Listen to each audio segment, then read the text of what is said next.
Hello student, आज जिस हम टॉपिक के बारे में बात करने वाले हैं उसका नाम है फ्रिक्शन। फ्रिक्शन टॉपिक हमारा बहुत ही इम्पॉर्टेंट टॉपिक है। वो हमारे 11th स्टैंडर्ड में ले लें, पॉलिटेक्निक में ले लें, जेई में ले लें या कंपटीशन में ले लें, सब में उसका एक ना एक क्वेश्चन हमारा रखा ही होगा। तो काफ़ी लोगों को इसमें कन्फ्यूजन रहता है कि कब हम स्टैटिक फ्रिक्शन लगाएं, कब हम काइनेटिक फ्रिक्शन लगाएं और आखिर फ्रिक्शन होता क्या है। काफ़ी लोगों को इसके बारे में डाउट होता है। लोग फॉर्मूले इसके डेफिनेशन रट लेते हैं मगर किसी को इसकी डीपली जानकारी नहीं हो पाती है। तो आज इस वीडियो में हम आपके सारे डाउट क्लियर करने वाले हैं, तो बने रहिएगा मेरे साथ और वीडियो को स्किप बिल्कुल मत करिएगा। तो बात करते हैं पहला कि फ्रिक्शन होता क्या है। ठीक है, फ्रिक्शन हमारा क्या होता है। फ्रिक्शन एक तरह का हमारा कांटेक्ट फोर्स होता है जो हमारा दो सरफेस के बीच लगता है। कोई भी हमारे दो सरफेस जो एक दूसरे के कांटेक्ट में आते हैं तो हमारा उस पर फ्रिक्शन अप्लाई होता है। एग्जाम्पल के तौर पे हम एक डायग्राम ले लेते हैं। मान लेते हैं ये हमारा एक सॉलिड कोई क्या हम कांटेक्ट मान लेते हैं इसको, या सरफेस मान लेते हैं। कोई सॉलिड सरफेस है, उस पर हमारा कोई एक ब्लॉक रखा है, कोई ऑब्जेक्ट रखा है, ठीक है, जिसका मास हमारा क्या है, m है। अब इस मास को हम अगर मोमेंटम करा रहे हैं या कोई भी इंसान या कि बाहरी फोर्स इस पे अप्लाई किया जा रहा है, तो ये हमारा इस पे जब अप्लाई होगा तो इस पे एक रिएक्शन फोर्स भी अप्लाई होगा। वो रिएक्शन फोर्स इसके बिल्कुल अपोजिट डायरेक्शन में लगेगा। ठीक है, इस अपोजिट डायरेक्शन में लगेगा तो रिएक्शन फोर्स को हम क्या कहेंगे, फ्रिक्शन, या यूँ कह सकते हैं प्रतिक्रिया बल। ठीक है, तो इसी तरह से जो होता है हमारा फ्रिक्शन काम करता है, बट इसमें भी हमारी दो कंडीशन होती है, या इसके टाइप्स कह लेते हैं हम। पहला टाइप जो होता है हमारा स्टैटिक, और जो इसका सेकंड टाइप होता है वो हमारा होता है काइनेटिक। अब कब इसको हम काइनेटिक कहेंगे और कब हम स्टैटिक कहेंगे, हमें इसमें काफ़ी कंफ्यूजन रहता है। काइनेटिक कब कहेंगे, मान लिया अब जैसे यही ऑब्जेक्ट हमारा, इस पे हम फोर्स अप्लाई कर रहे हैं बट ये हमारा मूव नहीं कर रहा है। हम फोर्स तो अप्लाई कर रहे हैं, बस ये हमारा जो है रेस्ट अवस्था में, रेस्ट पोजीशन में। ठीक है, तब हमारा ये क्या कहलाएगा, ये हमारा कहलाएगा स्टैटिक फ्रिक्शन। ठीक है, इसी में इस पर थोड़ा चेंजमेंट कर दे। जैसे काइनेटिक फ्रिक्शन कब लगेगा, हम इस पे अगर फोर्स अप्लाई कर रहे हैं और ये हमारा जो ऑब्जेक्ट है ये मूव कर रहा है, ये हमारा थोड़ा आगे बढ़ रहा है, तब हमारा ये क्या हो जाएगा, ये गति होगी, तो ये हमारा क्या कहलाएगा, काइनेटिक फ्रिक्शन। ठीक है, तो इसी तरह से हमारा अब इनके अलग अलग फॉर्मूले होते हैं। अलग क्या, यूँ कह लें हम सेम फॉर्मूले होते हैं। तो इसका फॉर्मूला हमारा क्या हो जाएगा, इसको डिनोट किससे करते हैं, स्टैटिक फ्रिक्शन को Fs से, और जो हमारा प्रोफेशनल होता है किसके प्रोपोर्शनल होता है, प्रतिक्रिया बल के। ठीक है, अब जब हम प्रोपोर्शनल सिंबल हटाएंगे तब हमारा एक जो आएगा हमारा नियतांक आ जाएगा, उसको हम क्या कहते हैं, म्यू एस। ठीक है, ये फॉर्मूला हमारा हो जाता है स्टैटिक फ्रिक्शन का। सेम ऐसे हमारा काइनेटिक फ्रिक्शन में भी होता है। ये हमारा इसको डिनोट हम करते हैं एफ के से, जो कि प्रोपोर्शनल होता है हमारा प्रतिक्रिया बल से। ठीक है, तो इसमें भी जब हम प्रोपोर्शनल सिंबल हटाते हैं इसमें भी हमारा एक नियतांक आ जाएगा जिसको हम डिनोट करते हैं म्यू के से।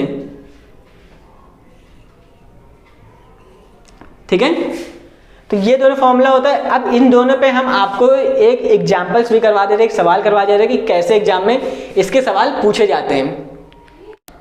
जैसा कि एक सवाल लिखा है नीचे आपको स्क्रीन पे दिख रहा होगा, इसमें हमारा क्या दे रखा है, हमारा द्रव्यमान दे रखा है, मास, हमारा स्थैतिक गुणांक दे रखा है। ठीक है, म्यू एस, और हमारा नॉर्मल रिएक्शन दे रखा है कितना, 3 न्यूटन। ठीक है, हमारा ग्रेविटी दे रखी है स्मॉल जी 10, और हमें क्या फाइंड करना है, घर्षण बल या स्थैतिक घर्षण बल। तो इसका फॉर्मूला जैसे अभी हमने इसका लिखवाया था, क्या था, Fs equal to mu S into R, या इसको हम बोल सकते हैं म्यू एस इंटू एन। ठीक है, जो आर होता है वो हमारा होता है रिएक्शन फोर्स होता है, रिएक्शन फोर्स होता है, और जो एन होता है वो हमारा होता है normal reaction force. Normal reaction force. ठीक है, तब हमारा इसमें निकालते में सारी वैल्यू दे रखी है, आपको फॉर्मूले में पुटअप करनी है। अब हमारा बात आ जाती है इस पर, क्या फॉर्मूले मास तो दे ही नहीं रखा है, तो मास हम कैसे निकालेंगे? मास निकालने क्या करेंगे, जो हमारा एन होता है, नॉर्मल रिएक्शन फोर्स जो होता है हमारा, वो हमारा इक्वल टू होता है एम जी के। ठीक है, ऑब्जेक्ट के तो हम इस पर एक डायग्राम बना के आपको दिखा दे रहे हैं। मान लिया हमारा ये कोई ब्लॉक है जो कि हमारा किसी सरफेस पे रखा हुआ है, तो इसका जो नेट वेट होगा वहाँ नीचे लगेगा एम जी। नॉर्मल रिएक्शन कहाँ लगेगा इसका, हमारा ऊपर लगेगा। ठीक है, फोर्स इसका किस साइड लगेगा, आगे की साइड। ठीक है, फोर्स कितना दे रखा हमारे इसका 3 न्यूटन, नॉर्मल रिएक्शन 3 न्यूटन दे रखा है, और इसका जो फ्रिक्शन फोर्स लगेगा वो पीछे की ओर लगेगा, जो हमको फाइंड करना है। तो हम इसका फॉर्मूला पुटअप कर देते हैं, F S equal to mu की वैल्यू कितनी दे रखी है 0.4 इंटू एन हमारा क्या है एम जी, एम की वैल्यू कितनी दे रखी है 3, और जी की वैल्यू कितनी दे रखी है 10। फाइन करेंगे इसको, कैंसिल, 12 कितना हो जाएगा न्यूटन। तो यहाँ पे एफ एस की वैल्यू, स्टैटिक घर्षण बल की क्या वैल्यू आ गई हमारी 12। तो इसी तरह से आपके एग्जाम में सवाल आते हैं जो कि आपको बहुत ही सिंपल तरीके से दिए रहेंगे। बस आपको थोड़ा सा दिमाग लगाना होगा कि कब कहाँ पे हमारा रिएक्शन फोर्स लगेगा, कब कहाँ पे हमारा नॉर्मल रिएक्शन फोर्स लगेगा, क्योंकि हर जगह ये N बराबर mg नहीं हो सकता। ठीक है, तो अब हम इसी तरह हम स्टैटिक का एग्जाम्पल देख लिए हैं, तो हम एक काइनेटिक का एग्जाम्पल ले लेते हैं। यहाँ पे हमारा कोई ब्लॉक है जो हमारे किसी ऑब्जेक्ट पे रखा है या किसी सरफेस पे रखा है। ठीक है, ब्लॉक का हमारा मास कितना हो जाएगा, हम मान लेते हैं 5 kg है। ठीक, कोफिशिएंट ऑफ काइनेटिक फोर्स कितना हो जाएगा इसका म्यू के 0.2 मान लेते हैं इसका। ठीक है, और हमारा इसका फ्रिक्शन फोर्स जो हमको निकालना है, फ्रिक्शन फोर्स इसका है जो हमको फाइंड करना है इसका।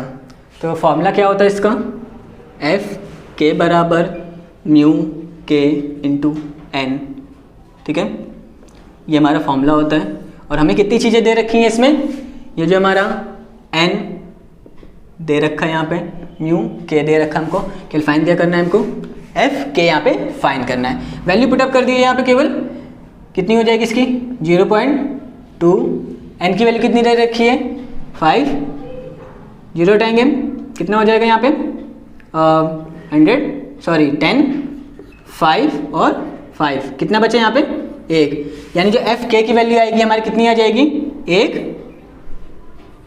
न्यूटन। ठीक है, तो इसी तरह के एग्जाम्पल आपके एग्जाम में आएंगे। सिंपल सिंपल सवाल होते हैं, छोटे छोटे सवाल आते हैं एग्जाम्पल। बस कुछ लोग होते हैं जो कंफ्यूज हो जाते हैं, कहाँ पे नॉर्मल रिएक्शन फोर्स लगेगा, कहाँ पे नहीं लगेगा, कहाँ पे रिएक्शन फोर्स लगेगा। तो ये सबसे सिंपल आपको पता है कि न्यूटन के थर्ड लॉ में बताया गया है कि नॉर्मल फोर्स और रिएक्शन फोर्स हमारे बिल्कुल अपोजिट डायरेक्शन में लगते हैं। तो इसमें कभी भी कंफ्यूज होने की कोई भी जरूरत नहीं है। फिर भी अगर आपको कोई भी डाउट है तो आप हमारे कमेंट सेक्शन में आके बता सकते हैं। अगर आपने चैनल पे हमारे नए हैं तो चैनल को प्लीज़ सब्सक्राइब करना बिल्कुल ना भूलें, और अपने दोस्तों में इस वीडियो को ज़्यादा से ज़्यादा शेयर करें। तो मिलता हूँ ऐसे ही नेक्स्ट वीडियो में आपको इंपॉर्टेंट टॉपिक के साथ।